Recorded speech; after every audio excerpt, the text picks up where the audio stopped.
హిందువుల ఇళ్లల్లో పూజ గది లేదా పూజా మందిరం అనేది ఖచ్చితంగా ఉంటుంది.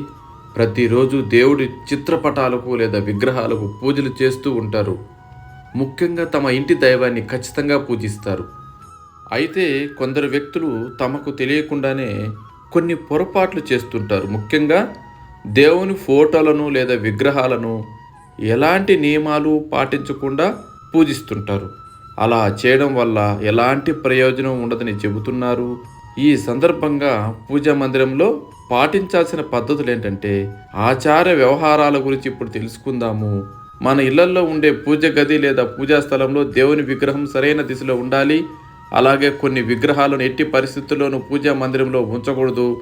మీ ఇంట్లోని పూజా మందిరంలో దేవుని విగ్రహం లేదా ఫోటోలను సరైన దిశలో ఉంచడం వలన మీ ఇంట్లో సుఖశాంతులు పెరుగుతాయని పండితులు చెబుతున్నారు. అంతేకాదు సానుకూల శక్తి కూడా పెరుగుతుంది.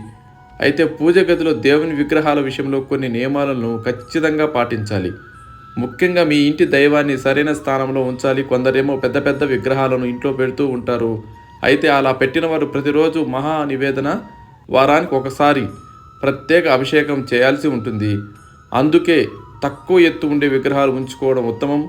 ఇలా దేవుడి విగ్రహాల స్థాపనలో కొన్ని నియమాలు పాటించాలి. కొన్ని విగ్రహాలను ఎట్టి పరిస్థితుల్లోనూ ఉంచకూడదు. ఆ విశేషాలేంటో ఇప్పుడు తెలుసుకుందాము. మీ ఇంటికి తూర్పు లేదా ఉత్తరం వైపున పూజ గది ఉండాలి. అందులో దేవుని విగ్రహాలు లేదా ఫోటోలు ఈ దిశల్లోనే ఉండాలి. దేవుడి విగ్రహాలు లేదా పూజ సామాగ్రి ఎట్టి పరిస్థితుల్లోనూ నేలపై ఉంచకూడదు. కనీసం ఒక పీట ఏర్పాటు చేసి వాటిని దానిపై ఉంచాలనే విషయాన్ని మర్చిపోవద్దు. లేదంటే దేవుడి చిత్రపటాలను గోడకు తగిలించాలి.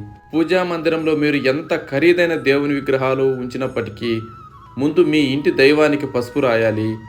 గదిలోని గోడకు పసుపు రాసి పెట్టాలి.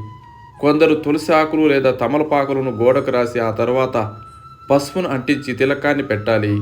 వైష్ణవులు నిలువు నామాలతో, శైవులు అడ్డనామాలతో పూజించాలని పండితులు చెబుతున్నారు. ఆ తర్వాతే మిగిలిన దేవునికి ఫోటోలు లేదా విగ్రహాలు ఆరాధించాలి.